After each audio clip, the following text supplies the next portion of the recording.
Coforge Q2 शुद्ध मुनाफा 9.5% बढ़ा। बोर्ड ने 19 रुपये प्रति शेयर अंतरिम डिविडेंड का किया ऐलान। कोफोर्ज का वित्त वर्ष 2024 की दूसरी तिमाही के लिए शुद्ध मुनाफा 9.5% बढ़कर 181 करोड़ रुपए रहा, जबकि पिछली यानी कि जून तिमाही में कंपनी का मुनाफा 165.3 करोड़ रुपए रहा था। कंपनी का रेवेन्यू कांस्टेंट करेंसी के संदर्भ में तिमाही आधार पर 2.5% बढ़कर 2276.2 करोड़ रुपए हो गया। जून तिमाही में ये 2221 करोड़ रुपए रहा था। सूचना प्रौद्योगिकी कंपनी कायोलॉफ का वित्त वर्ष 2024 की जुलाई से सितंबर तिमाही के लिए शुद्ध मुनाफा 9.5% बढ़कर 181 करोड़ रुपए रहा, जबकि वित्त वर्ष 2024 की जून तिमाही में कंपनी का मुनाफा 165.3 करोड़ रुपए रहा था। कंपनी का रेवेन्यू कांस्टेंट करेंसी के संदर्भ में तिमाही आधार पर 2.5% बढ़कर 2276.2 करोड़ रुपए हो गया।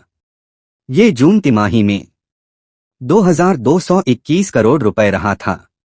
डॉलर के संदर्भ में कंपनी का रेवेन्यू 27.18 करोड़ डॉलर के मुकाबले 27.81 करोड़ डॉलर रहा। कंपनी की टॉप लाइन में वृद्धि को मजबूत ऑर्डर मिलने की वजह से देखने को मिली। कंपनी ने दूसरी तिमाही में 3 बड़ी डील्स सहित 31.3 करोड़ डॉलर के ऑर्डर मिले। ये लगातार 7वीं तिमाही है जिसमें ऑर्डर 30 करोड़ डॉलर से ऊपर बरकरार रहा। अगले 12 महीनों में काम करने के लिए कोफोर्ज की ऑर्डर बुक 93.5 करोड़ डॉलर रही।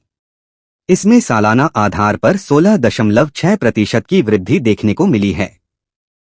वित्त वर्ष 24 की दूसरी तिमाही के दौरान कंपनी ने 8 नए ग्राहक भी जोड़े हैं। दूसरी तिमाही के अंत में कर्मचारियों की संख्या भी तिमाही आधार पर 1.7% बढ़कर 24,638 हो गई, जबकि 13% की गिरावट के साथ सालाना 340 बेसिस पॉइंट की गिरावट आई। यह गिरावट आईटी इंडस्ट्री में सबसे कम रही। कोफोर्ज के मैनेजमेंट ने वित्त वर्ष 2024 के लिए कांस्टेंट करेंसी के संदर्भ में 13 से 16% के अपने रेवेन्यू ग्रोथ गाइडेंस को भी बरकरार रखा है। आईटी कंपनी ने अपने एबिट मार्जिन में भी सुधार दर्ज किया।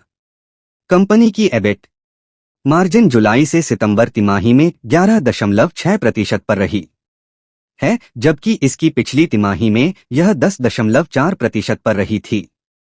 कंपनी के बोर्ड ने 19 रुपये प्रति शेयर के दूसरे अंतरिम डिविडेंड को मंजूरी दे दी है।